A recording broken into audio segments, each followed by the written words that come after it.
views and opinions expressed in this program are those of the participants and do not necessarily reflect the views of BronxNet or the program underwriters. Hola everyone, welcome to Open, the one and only show bringing the best of the Bronx, New York, and the world straight to you. I'm Rhina Valentin, your host of Café con Leche every Friday. Here's what's coming up in today's show. Leading things off, we're revving up with performance coach Devin Weafer, who shares tips to help with personal and professional development. After that, we'll sit down with photographer Máximo Rafael Colón to discuss his latest exhibition, Montage Quotidien. Then we'll learn about My Time, a one-woman play showcasing a woman's journey through 7 stages of grief while going through a divorce. Plus, we'll hear about Tableau, the Bronx River Art Center's newest exhibition highlighting culture, community, and family. And later on in the show, Bobby C brings us up to date with the latest headlines in the world of sports. And lastly, our Open Artist Spotlight features Bronxite singer and songwriter Durieux, who will perform a special piece for us. So sit back y prepárate. All this and more is headed your way, because now we are officially open.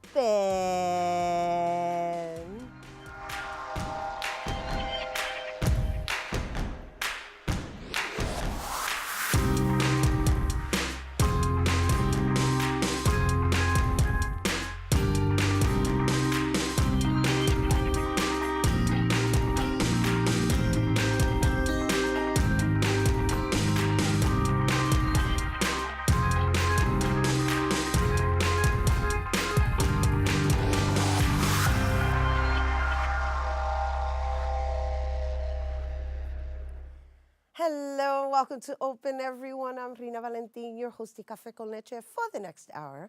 Always inviting you to get social with us, online that is. Tweet us and follow us on Instagram at BronxNet TV or like us on Facebook at Open BronxNet Television. And of course, while you're there, follow moi on Twitter, Instagram, FB, Insta Stories, LinkedIn, Snapchat at Rhina Valentin. So while many people have a hard time achieving their personal and professional goals, our first guest has created methods to help individuals dig into their inner self so they can ultimately fulfill their purpose in life. And here now to share more, we welcome Inercour coach founder Devin Weafer. Hello, Devin. Hi, Rhina. And welcome. Thank you so much. And this is a wonderful time for all of us to kind of dig inside and just allow ourselves to sprout as spring kicks in. Yes. Eventually. Yes. Well, spring will kick in eventually. It's kicking in already. It's kicking in already. Yes, yeah. That's the coach coming out. Yeah. So, Devin, let's talk a little bit about your background and how you even came up with the name Inercour Coach as your business. Yeah. Well, my background, my parents are psychologists and social workers, and I really grew up in a family that really valued self-development. So I was always being pushed to be my best self and to evolve in a way that was authentic to me. And so like my dad at age 12, I'd be in the car visualizing my performances and visualizing myself doing well, and I was always pushed to my limit. And that really always translated. I, was really good academically, athletically. I was, did college soccer. And then I went into the corporate world, went to sales, really pushed myself to achieve greatness in sales. And I've always realized that it takes heart. Everything takes heart. And so I always pushed myself, and that's what Inercour is. It's the courage to push yourself to your greatness, to the things that you really want to accomplish. So just rewinding a little bit, right? So you grew up in this home of psychology, right? And so you were able to develop these certain methods that are part of our being as human beings. And then you went and you got yourself a 6-figure job, and you were working, you were making that money, you were chasing that paper, and you were what society would consider successful. However, you, Devin, were not fulfilled. I was not. And so you went, you did a whole 360 and reinvented yourself, Yeah. and you found this method, and so now you teach it to other individuals. And I want to say that, sometimes people become complacent in their way of living and being, and it's a little challenging as time goes by to kind of rewire the thinking. So what is it that you do that allows you to get the results? Well, it comes down to your values. Are you aligned with your values?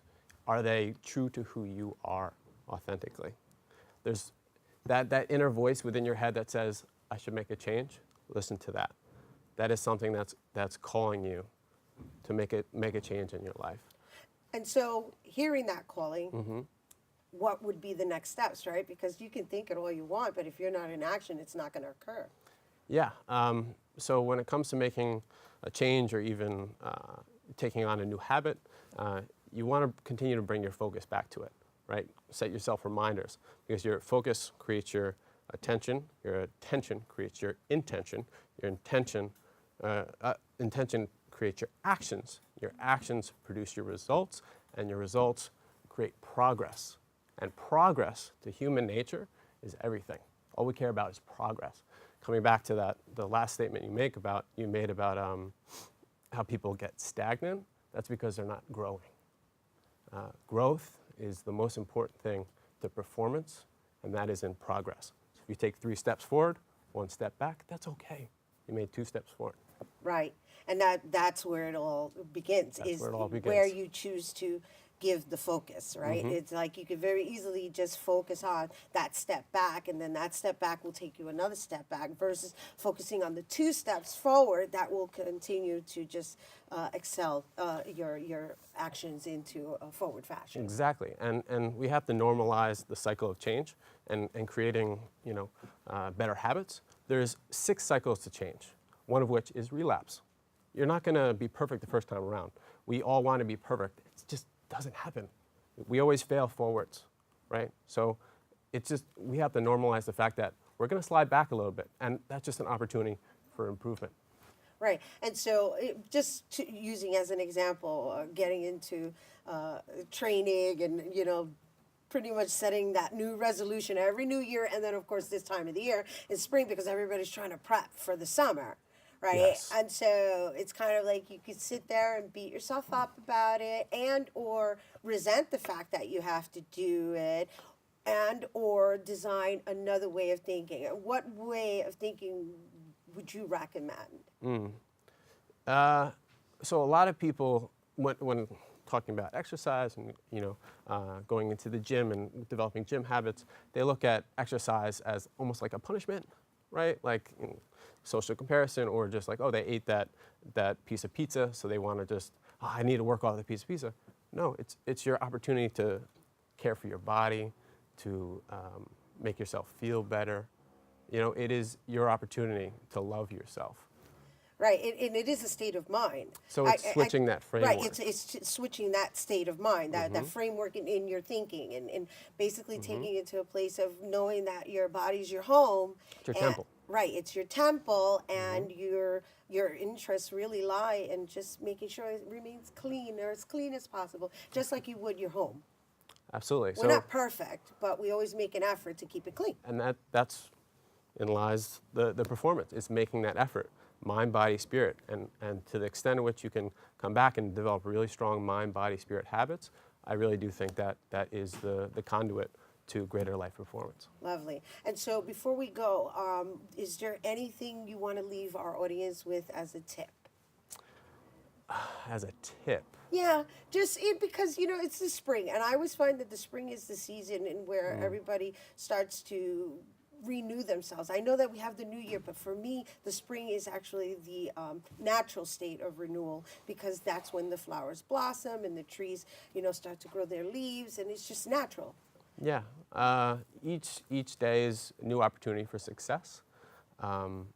So if you didn't really get to everything you wanted to do that day, that's okay. The next day is a new opportunity. So if you're trying to get to the gym, think about before you go to sleep, that's my intention. I'm going to wake up, I'm going to go to the gym, and that's going to be in your subconscious mind as you go to sleep. Lay out your night your clothes before, so when you wake up, you see that, and that is your intention, and you're just going to be fulfilling on that future intention that you already laid out the night before and spring into action. Yeah, I love it. I love it. Okay, so thank you so much for you all so of these much. wonderful tips to kick off our Friday episode of Friday. Open. And if anybody's interested in your services, where do they go? Inercourcoaching.com, or they can find me on Instagram at divinethinking2222. 2222, 4 twos. All right. Thank you, Devin. Once again, you guys, to sign up for daily coaching sessions, you can visit Inercourcoaching.com. We have to take a quick break, but when we return, we sit with photographer Máximo Rafael Colón. Don't go anywhere.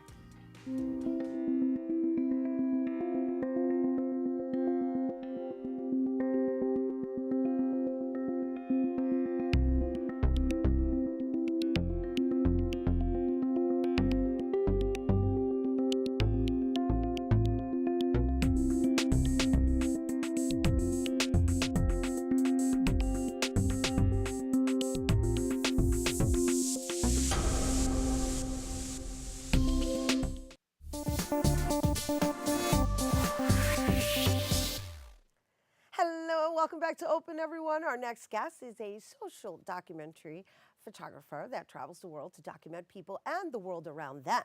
His work was prominently featured in Presente, the Young Lords in New York, at the Bronx Museum of the Arts, El Museo del Barrio, and Loisaida Center. His current exhibition at Brooklyn College, titled Montage Quotidien, is the third of a six-part project titled Puerto Rican Migration Then and Now Through the Lens of Contemporary Art 1950 to 2019. Here to share more, we welcome photographer Máximo Rafael Colón. Hello and welcome. Good morning. Thank you for inviting me. Thank you for being here. Thank you for just your service within our community. I mean, you have been doing this so many years. And the fact that your work is pretty much archived as our stories, I'm curious to know, like, what inspired you to even begin capturing, I don't want to use the word struggles, but it kind of is what you capture. Like, you capture, like, the authenticity of situations. And I just wondered at what age you started doing that? Well, probably in my late teens, when I was at Manhattan Community College, when I was involved in the newspaper. But it comes, way before that. And it's the fact that being born, or being here, because I wasn't born here, I was born on the island of Puerto Rico. Being in this country when this social, convulsion was happening in the early 60s, the whole question of the civil rights struggle. So that, that exposure, awoke that consciousness of social justice. So it's been like my mission to use my photography, one, to bring our commonality and also our humanity, and to fight against the negative images that are projected about our communities of color. So that's my focus. And so while you capture our communities of color, you capture a lot regarding Puerto Rico, which, as a fellow Puerto Rican, I remain grateful to you forever, because I think it's important that our stories are told in a way, in a light of being American as well. Right. Right? Because there's the island and then there's us here. And so while we continue to struggle, and while the struggle really, I don't think, has gotten any better, today's exhibition that you have on display loans itself to the situation with the hurricane and also Promesa. And so let's talk a little bit about that. Okay, well, this project's, it's been in gestation about 4 or 5 years, and it was through Professor Reynaldo Ortiz Minaya, who's now at Brooklyn College at the Department of Puerto Rican and Latino Studies, headed by Maria Perez Gonzalez, who invited me to finally, let's get this thing on the road, because he knew my work as a, as a social activist. So it's not only the exhibit, but there's been a series of workshops. Palante Presente, was shown, Iris Morales' film, the film about Antonia Pantoja. There's going to be a panel discussion on the 11th of April about the current situation Puerto Rico with scholars and activists both from here and on the island. So it's not just the exhibit, but it's a longer-term commitment. Right, and right, it's a 6-part, and this is what, the 3rd, right? Yeah. So, some of the images we just displayed they kind of look like time capsules, like you captured a time capsule. So what should people expect when they go visit the exhibition? I see that you have images in there. I don't know the age or the time frame. I want to say like in the 50s or 60s, but I don't want to assume because I haven't been to the exhibition yet. Okay, well the exhibition covers from the early 70s. Okay. It starts from the early 70s. And it's not only, see, the idea of montage quotidien was the whole question of, you know, as people, we're not a one-dimensional person, and we have different aspects of our life. So that's why you'll see different activities that I participate in, and it's interdispersed with the activist part of my life. But so you'll find pictures of children, you'll find pictures of mothers and fathers, you'll find pictures of my travels through Mexico or Europe. Yeah, I was just going to say that you capture a lot of the humanity within the situations, is what I got from visiting your website. Mm-hmm. And so you're really blessed and gifted in the sense of being able to capture the essence of what's happening in that particular moment. Well, you know, Robert Capa, I think this quote is attributed to him. He says, if you're not close enough, then the picture is not any good. So you'll see that the pictures are very tight and close up because I use a 35mm lens, and I like to get what they say in the mix. I like to get in the mix. So you'll see, you know, very intimate and very intense close-up photographs. And that's just the way that I like to play it. The other thing is that, you know, it's full frame. Everything that's in the negative is printed, and I do all of that also. Right, so you keep it old school. Yeah. Yeah. And so, before we go, even though you are a legend, and for those please. you are.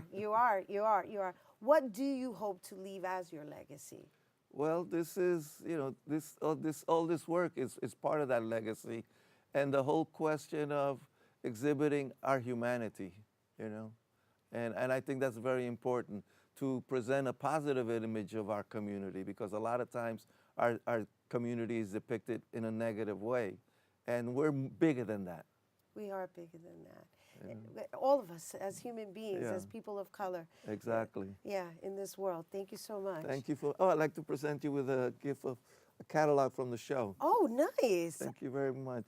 Thank you. Oh, lovely. You're going to sign this for me, right? Yes. Oh, wow. It's got some Young Lord images in it? Oh, yes. That's part of the exhibition as well? It's part of the exhibition, yes. Beautiful. And Allende's in there, Salvador Allende, Eddie Palmieri, Angela Davis, a whole slew of people. Wow, you've been with the greats, huh?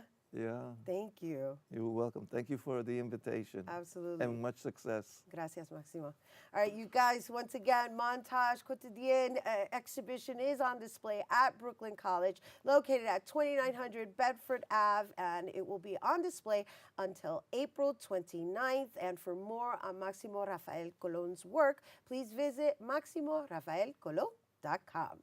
We have to take a quick break, but when we return, we'll hear about a one-woman play geared towards divorce. We'll be right back. Leaving hot coals improperly extinguished can cause a wildfire. Hey guys, it's Smokey! It looks as if Smokey is going to use the drown, stir, drown, and feel technique. After the first drown, a good start. Next, another drink. And finally, a close feel. Is it cool? Okay. Yeah. Hey, Smokey, catch! Oh, my bad, Smokey. Only you can prevent wildfires. Maybe you can make retirement happen. After all, you made this vacation happen. Double points with every purchase? Cleverly merging promotions. Love it. Cross-referencing travel sites. And booking all your flights with those... Vouchers. I got us bumped. They were like, oh. But now they're like... Aloha. You aced this vacation. Now get the tips you need to get on track at aceyourretirement.org.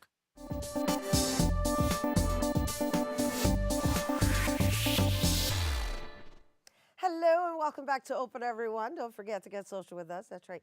Tweet us at BronxNetTV, and while you're there, tweet me too at Rhina Valentin. My Time is a new upcoming play that tells the story of a woman dealing with divorce. The presentation depicts the experience through 7 stages of grief, shock, denial, guilt, anger, bargaining, depression, and reflection. Our next guest plays the character sharing this ode to common story. And joining us to tell us more about the play, My Time, please welcome actress Francesca Van Horne. Hello and welcome. Good morning. Thank you so much for having me. Good morning to you. And let's talk about the topic at hand and how common it is. Yeah. It's unfortunate because it is kind of becoming a norm within our society. And I understand A.R. Garcia wrote this, which I Yes. find even more fascinating because you're performing a play from a woman's perspective that was written by a man. Exactly. And that's part of what drew me to it so much. I respect A.R. so much as a person as well as an artist because he has this ability that I think really only a true gentleman who's really strong within their center can successfully process and portray. And within that, he's able to really be vulnerable and he must really listen to women in real life. At least that's been my experience because his writing, you wouldn't know that a man wrote it. So I think that's pretty fascinating. That is fascinating because you're performing it, right? And so you were able to just kind of dive inside and see if the authentic voice is coming through, right? Considering it's being written by a man. Now let's talk about the different emotions that this show incorporates. And so I'm curious to know, because obviously you're still in development and you haven't been mounted yet, right? Do you have a moment for each emotion? Like, does each emotion identify a character within the show since it's a one-woman show? That's a good question. I've been exploring a lot of that, and what I find that's interesting is I have a different sort of character process that I work with. So let's say I'll go as Anna one day, and I'll literally do a shopping exercise where I'll go as she would. What would she buy? What would she wear? I sort of inhabit that, and while I'm doing that, I'm running the lines through my head or out loud sometimes. Hopefully people don't think I'm totally nuts. It's New York. Or they don't know I'm totally nuts.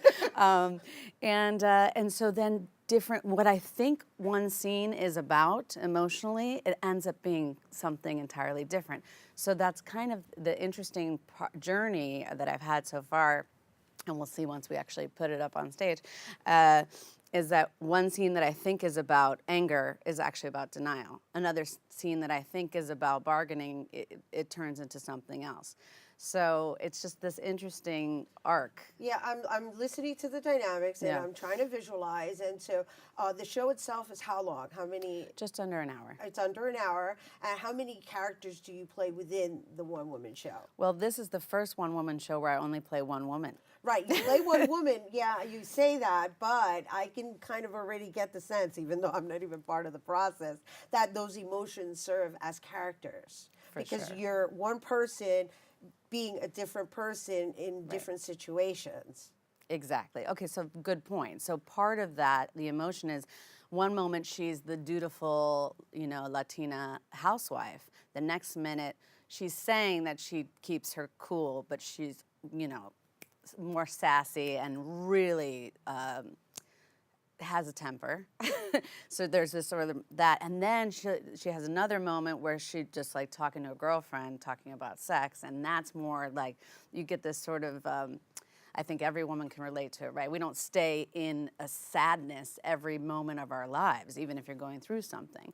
So there are these different characters through her that as she develops, that she acts. Even also the little girl of her that really is, I think, had this vision, I think most of us have, that the knight in shining armor would whisk her away and she'd have this fairy tale ending. But what is really the ending? There isn't an ending. So the idea is this, it's circular, it comes it's back. A cycle. It's a cycle that right. repeats itself until she gets to the root of what it is that keeps attracting the same momentum. Exactly. Right. And Yeah. so I'm curious. You just said something that went, what?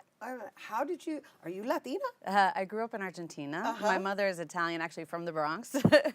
But so I just grew up in that culture. And I've played quite a few Latina characters in film. And that's actually where I met AR, was the movie St. Nicholas. And I played the Latina guidance counselor, or therapist, rather. So I do definitely resonate with those stories. Also, I have a couple other projects as a producer and writer that I'm working on. One is called Two Sisters, and it was a Colombian play, and I played one of the Colombian sisters. So then I got the rights, and I'm making it into a TV show. So, you know, I really do have a simpático. Yeah, well, Yeah. is it because you grew up in Argentina? That's a big part of it, yeah. Yeah. So Yeah. that's lovely, though. Yeah. I love that we come in all colors, and that Yes. you're portraying or that you choose to portray it, right? Because it's kind of like how you feel you've been raised. Yes, for sure. And that's been probably the warmest, most incredible parts. My father is totalmente gringo, but he was an Argentophile, that's what they call him. And he, you know, would do all these research for books and wrote all of these books about Latin America, and had 3 Latina wives, so, you know. Well, my mom's not really Latina, she's Well, she Italian. is kind of sort of. But she is kind of Italy, sort of. well, it's a yeah. Latin, language. Yeah, So, yeah. exactly. All right. We'll just like. Yeah, exactly. So my time, before we go, Yes. what do you want people to know about this story before we go? And of course, we got to tell them the dates that it's going to be presented. Yes. I think that My Time is definitely a woman's story, but as we were speaking about, you know, a man wrote it because he's also gone through those stages of grief. And I think whether it's through a divorce or just loss in general, we all navigate these different waters. And what I'd like to do is I'm hoping that I can tell the story effectively so that the audience really serves as a healing and as a catharsis that they might not necessarily be able to voice or pinpoint, but hopefully when they come to see the show, it'll soothe some of that alleviate angst. some of that weight that they've been carrying and holding and suppressing, as a lot of us in society tend to do. So it's lovely to work with and know artists who are conscious in what they're presenting. So yeah, I want to make you laugh. I want to make you cry. Those are my 2 goals. Awesome, awesome. Yeah. And that's the most effective healing method as far as I'm concerned. For right? sure. They're both nice forms of release. Yes. Yes. I All right. agree. Awesome, Oh, Francesca. thank you so Looking forward much. to seeing Yes. that too. You guys, My Time. It's going to be performed from April 24th through April 27th, and that's happening at Teatro Latea NYC, located at 107 Suffolk Street. And for tickets to see My Time, you can visit mytimeeventcombo.com. We have to take a quick break, but when we return, we'll hear about a new exhibition in the Bronx. Don't go anywhere.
Behold, the angry giant.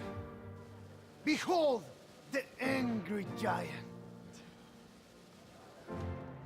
Behold, the angry giant. Behold, the angry giant.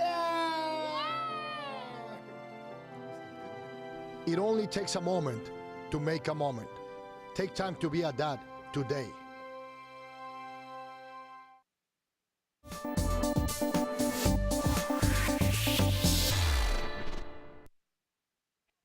Welcome back to Open, everyone. The Bronx River Art Center is debuting Tableau, a four-person exhibition showcasing work revealing identity through a range of perspectives, spanning from socioeconomics and culture, community, family, and individual memento. Joining us to tell us more about the exhibition, we welcome Brack Gallery Director Chad Staybrook, artist Elizabeth Smolars, and Alexa Hoyer. I said everybody's name correct, right? Yeah. Yes. All right. Yay. Welcome. Thank you. Welcome. Congratulations to Brack. It's so lovely to hear all the wonderful, wonderful work that's coming out of there now that the home is finally finally, after all this time. Yeah, after traveling, after doing all the pop-ups for so many years. We've been with you, so it's really exciting. And thank you for always choosing to come here to share the new exhibition. So shall we talk to you first, Chad? Yeah. So this exhibition, Tableau, is part of a series that's been going on since we've come back into the new space that sort of brought in past gallery directors. Myself, I don't work there currently, but I used to work there from 2013 to 2016.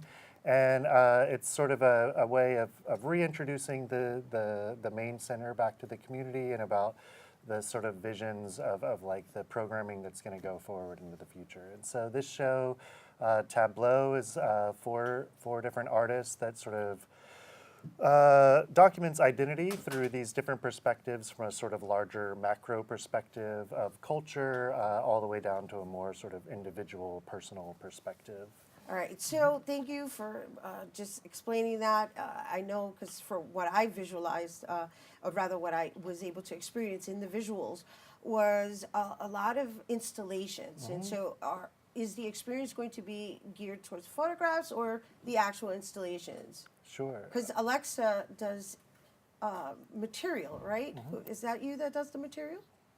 Well, there are documentations of window displays. Okay, right. Okay, so who does the window displays? The window displays are, there are 3 Cuban decorators in Havana, and they work for the state, and they decorate all of the department stores and shops in La Habana.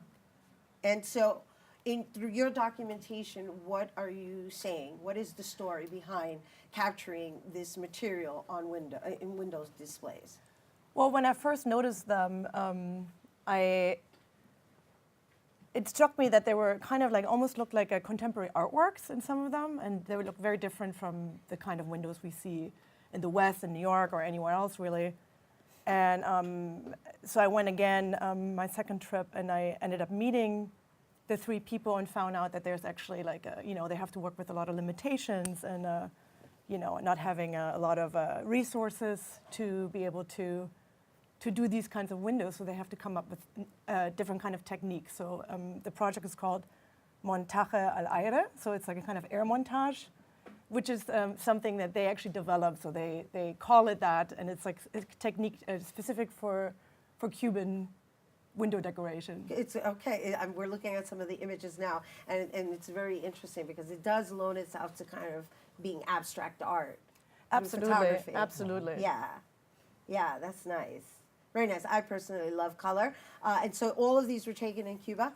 All of them are taken in downtown Havana. They're all part of department stores and shops that were pre-revolution shops. So they were used to be kind of luxury shops. It's all downtown. It's like what you would think maybe Fifth Avenue, it would be like the equivalent, Great, thank you, nice. Elizabeth, hello. Hello. And what shall we expect from you?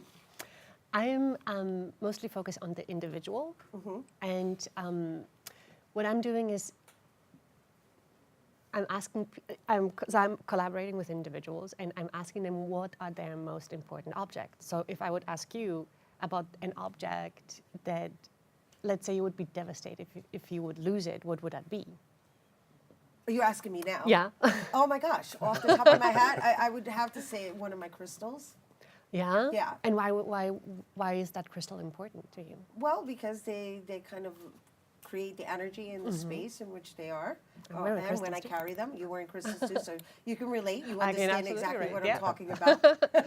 Yeah, so we all have objects that are really important to our lives, and because my family actually immigrated twice, one from Poland to Germany, and then I immigrated again to the States, and we always carry certain objects with us that we simply feel not like ourselves without them. Right. So, for example, I have my grandmother's Bible. I don't read it and it's falling apart, but I would never throw it away. I will always have that Bible. And so you're also doing photography capture, right? Yeah. And I understand we have an image. I saw an image of, I believe it was a caridad with like a little stuffed animal next to it. Exactly, and that is someone who lives in the Bronx. I just photographed her. She's very young, there's a lot of innocence in that picture, but also she also has been through a lot. So that is also captured, hidden in it as well. And what's lovely is that you can kind of see that there is youthful energy in Absolutely. the image, and not just because of the stuffed animal, right? Because La Caridad is the one that also carries the kids, so I get it. Yeah, Yes, absolutely. love that. Yeah. And so I believe we have another image of yours. I just want to see if maybe we can get that up and talk a little bit about that, and then we can kind of just put it all together and bring it home into all the different artists and what people should expect. Here we go. And this is someone who lives in Brooklyn, and in this image, this is a person that is middle-aged. So you can really see also the items that she kept from her childhood or were given to her by her father, grandfather. And so did you line that up, or did she design that as some type of altar that you just captured? No, I'm asking people to arrange it because there's a hierarchy between the objects, right? So maybe the crystal will end up not being the most important one. Maybe there's other objects that you have that are actually much more important than the crystal. Why do I sound like I'm being commissioned? I know. I think you might have to be part of the project. You have to be part of now you have to be part of the project since we're talking about it. Oh, no, it's lovely. I love that you're capturing people's keepsakes and then exactly. bringing it to life. Like heirlooms, yes. mementos. We keep, essentially we keep objects that relate to time in our lives and to people that we love. And sometimes there's a wild card. So people have, I photographed this writer once and he insisted on putting his glasses into the picture. Right. Although they're completely replaceable, but he was saying like, oh, these are my eyes. Without the glasses, I'm not complete. That's lovely. So thank you for everything that you've shared. We have just a little bit of time, just really quickly to just kind of bring it home and just tell everybody about just, the exhibition. Quickly, so here we're seeing the two ends of the spectrum of culture and individual. We also have an artist, Amanda Browder, focuses on community and brings people in with donated fabric to create these huge geometric fabric pieces that are draped off buildings. And Chloe Bass, who's investigating her relationship to growing up in an interracial family. And it's a sort of film and photographic process that documents that. Nice, so it's multimedia as well. Thank you. Thank you all for being here today. And you guys, the Tableau exhibition, the opening reception is actually taking place today, April 5th, from 6 to 9 p.m. at the Bronx River Art Center, which is located at 1087 East Tremont. And the exhibition will be on display until May 25th. And for more information, please visit bronxriverart.org. All right, stay tuned because Bobby C's Weekly Sports Roundup is coming up next.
We begin on the baseball diamond. Let's start with the New York Mets. Thursday afternoon brought the Amazons home to Queens for the first time in 2019, opening day at Citi Field.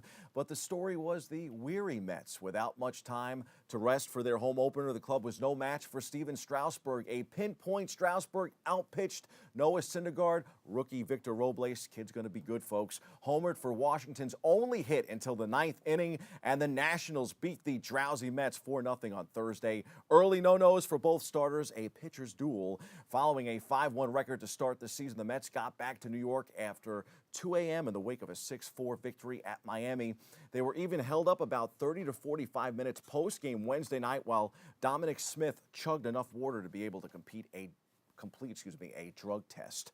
But around 11 hours after arriving in Queens in the middle of the night, they were back on the field again, and their lineup looked sleepy while striking out 14 times.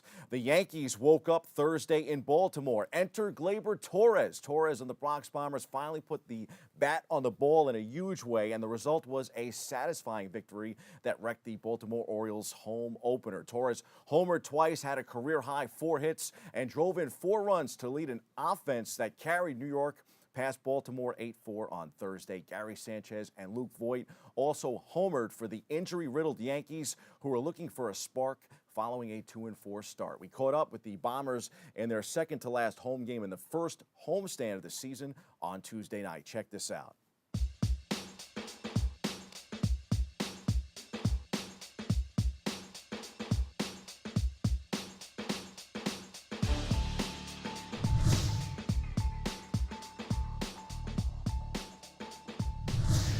It's the second time I've been hitting that area this year already. It's just, and I get it, they're trying to pitch up and in, but, especially with all the injuries going around, it's just frustrating because, I could have been the guy that's number 7 on the stable list. And I get it, he's not trying to do it on purpose, but you never know what can happen, and it's just frustrating. It happens. You guys got to step up. That's all it is. Guys will step up and fill those roles, and, you don't like, senior third baseman and, DH, left fielder, center fielder go down, and other pitchers and stuff like that go down. But guys just got to step up, and that's what they do. That's what we on spring training, getting their reps, and it's a good quality time for a lot of guys. Coming up right now and getting their at bats and getting in the game because they're gonna help us win down the road. So just getting this quality time in the game right now is really gonna help us down the road. We expect to go out and do damage tomorrow. And the guys we have in there are certainly capable of scoring runs. We just got to continue to grind away and find a way right now when we are a little depleted. This game 5, we still got 157 more, so I trust these guys, and I trust the guys behind me. These guys, are some bad dudes, and I'm excited to play with them, so good things are going to happen here soon. Flip the switch and get them more.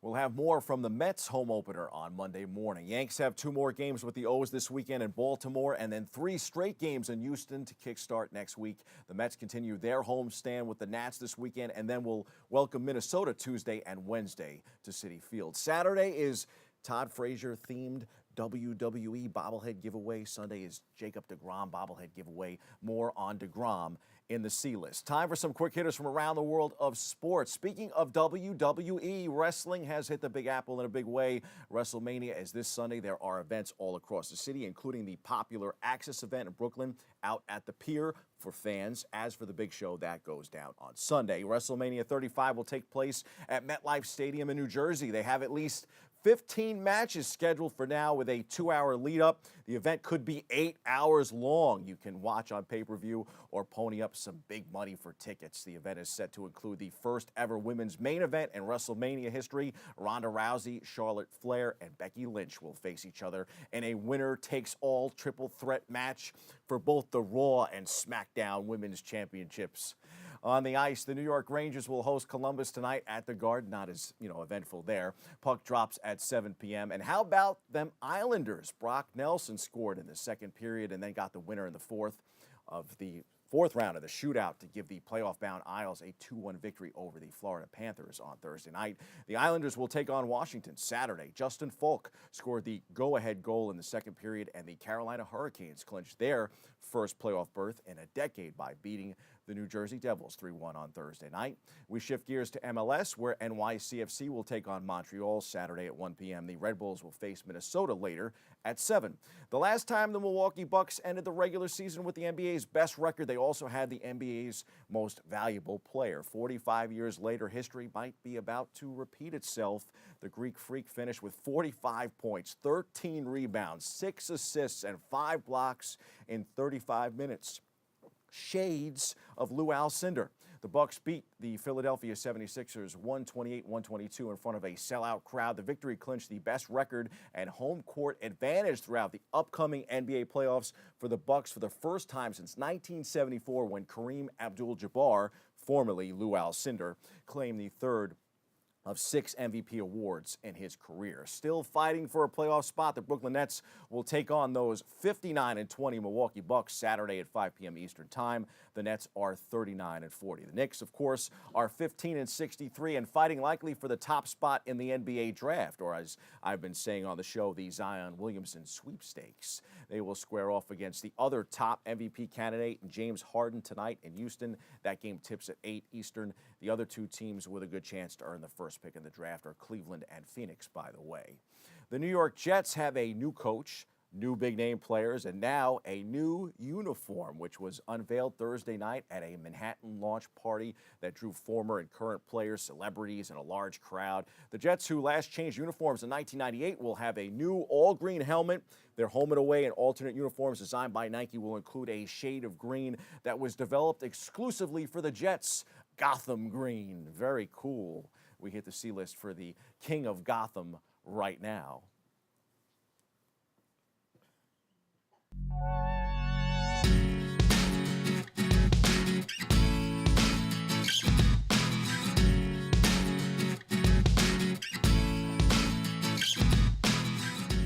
Tough to pass on a chance to wax poetic about 22-year-old Gleyber Torres in the C-list, despite becoming the youngest Yankee to have 3 extra base hits in a 4-hit performance since Joe DiMaggio accomplished that feat on June 28, 1936 against the St. Louis Browns. They don't even exist anymore. He was 21 years old, 216 days, by the way, back then. I think this week's C-list should go not to Gleyber, but to Jacob deGrom, the real dark knight of the New York Mets and the Big Apple sports landscape. Not only is deGrom the current face of New York baseball, he's the best pitcher in the game. The ace of the Amazons has entered that rarefied zone that few pitchers ever reach. Think Doc Gooden in 1985. That's when Gooden went 24-4 with a 1.53 earned run average. In Wednesday's 6-4 win over the Miami Marlins, deGrom fanned a career-high 14 batters in 7 scoreless innings. He also homered. In his first 2 starts, deGrom hasn't allowed a run and has 24 strikeouts in 13 innings. He's just the 3rd pitcher to begin his season with 2 scoreless starts and double-digit strikeouts in both games, joining Nolan Ryan in 1978 and Carl Spooner in 1954. Now, Spooner is an interesting note. His games came at the end of the season when he was a September call-up for the Brooklyn Dodgers.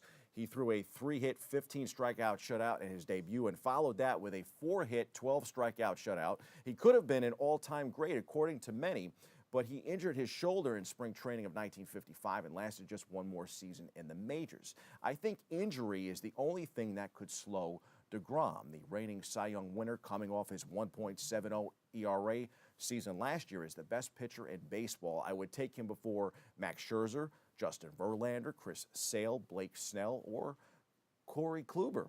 deGrominance. His ERA the past 2 seasons is 1.56. His ERA the past 30 starts is 1.40. In those 205 innings, he has allowed only 8 home runs. He tied Bob Gibson's major league record with 26 consecutive quality starts and extended his record to 31 consecutive starts, allowing 3 runs or fewer.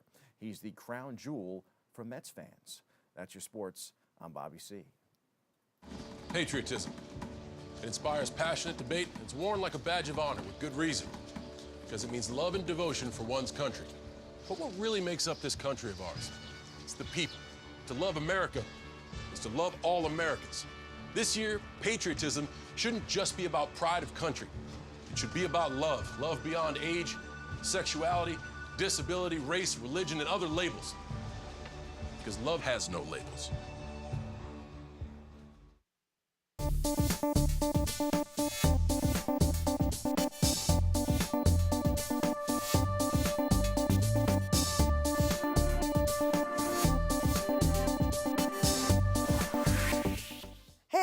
Welcome back to Open. It's now time for this week's Open Artist Spotlight.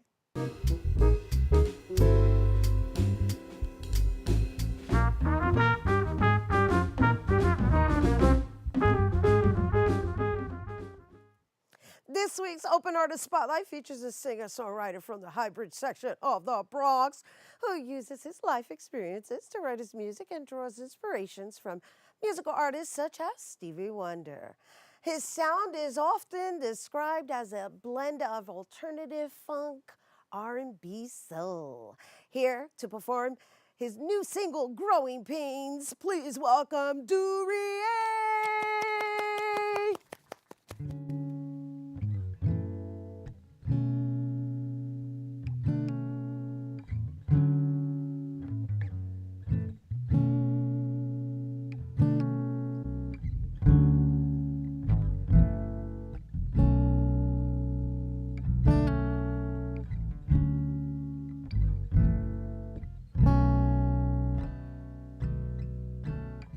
Reminiscing all those times that we said we would never change. Looking through these photos, trying to figure out what is happening. We were so happy. I needed you, you needed me. We were inseparable, no signs of faltering. I remember when we didn't care what people had to say. Making all the noise no matter the consequences we had to pay. We were so crazy, acting foolishly. We were inseparable, but now these are just memories. These are those growing pains. Things won't be the same, but this love for you won't ever fade. These are those growing pains. Things won't be the same. Just know that if you need me, then I'll be there.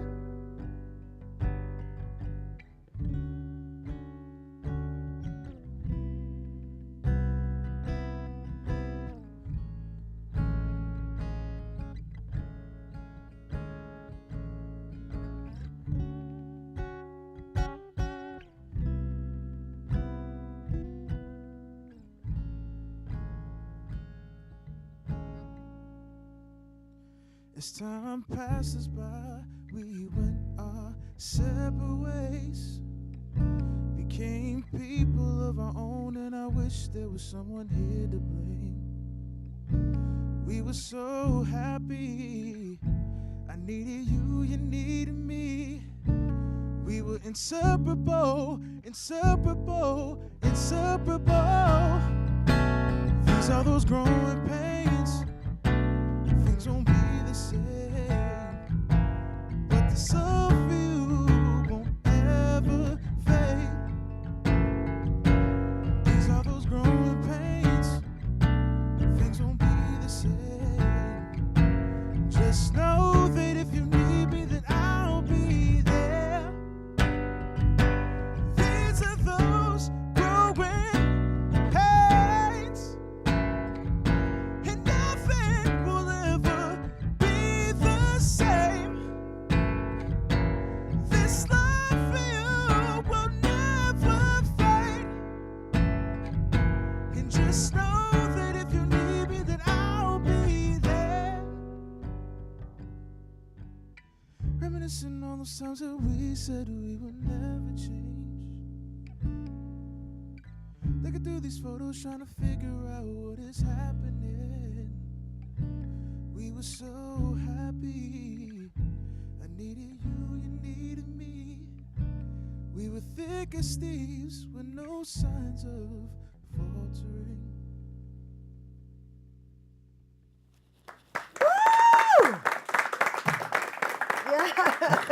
Thank you. Thank you. Thank you. Y ese nombre es Durieux. Durieux, it's French. It's French. I'm Puerto Rican, though. You're Puerto Rican, but of course. My name is French. I'm Puerto Rican. That is what it is. We know how that happened. Today seemed like a French show. We had Tableau, we had Quotidien. Where's the cheese? Where's the cheese? Yeah. Where's Paris? The next flight out of New York, apparently. That was lovely. Thank you. Thank you. Thank you. Thank you. All right, so let's talk a little bit about your presentations and where you're jamming and how you came up with this style. I mean, I came up with this style because I grew up in a home where I listened to a lot of different types of music. My sister is kind of the reason for that. She's 8 years older than me, and we shared a room. And she went to school in the city, which means she has to wake up extra early every morning to go to school. I had no choice but to listen to what she was listening to, but luckily she has good taste. So I got influences of from like 90s R&B, listened to a lot of Mark Anthony.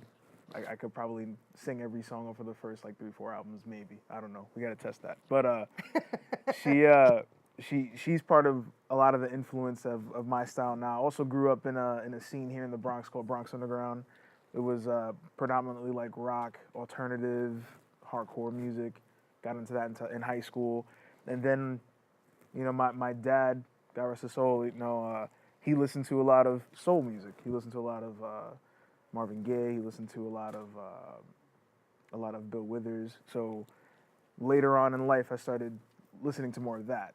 So that's kind of like where it blended. Yeah, it's kind of like a Yeah, combination. yeah. So Growing Pains is your song. Growing Pains you is wrote mine. it. I wrote and it, yeah. everything. That's Yep. so what's up. I Thank love you. that. Thank you. Love that. Thank love you. that. Thank And that you. was so soothing. I mean, you've made my Friday today. I just want to Appreciate it. Thank you. But do you play live anywhere? Yeah. Do you go to I have 2 shows coming up next week. A few weeks ago, I had the opportunity of doing amateur night at the Apollo. Oh, nice. How'd it go? Won second place. You won second place. Yeah. Bravo! Thank you. So I'm moving on to the next round, which is this coming Wednesday, the 10th. So that starts at 7:30. And then on Thursday, the 11th, I'm playing BX Live Nights with Bronx Native over at the Residence Inn on Eastchester Road. So I'm doing a solo set there as well. Awesome. And you're going to play me out as we head out, right? Yeah, let's do it. Woo, woo, wait. All right, so wait, before we do that, Yes. we just want to make sure everybody knows where they can find you and listen to your soothing right. sound, right? For more on Durieus's music, you can check him out by going to his social media platforms, which is Durieux Music, pero eso se escribe. You're right. It's at Durieux Music. At Durieux Music, Everywhere. which is D-U-R-E. D-U-R-I? D-U-R-I-E-U-X. Yes. Music. All right. That is our show today, mi gente. Thanks to all our guests for coming through. And to you, our viewers, for tuning in. If you miss ahora, tú puedes empezar. If you missed any part of the show, you can check out the Recablecast tonight and 24 hours a day at BronxNet.tv. I'm Rhina Valentin, and from all of us here at Open, may the universe provide paz, prosperity, y amor. Go Durieux. Yes.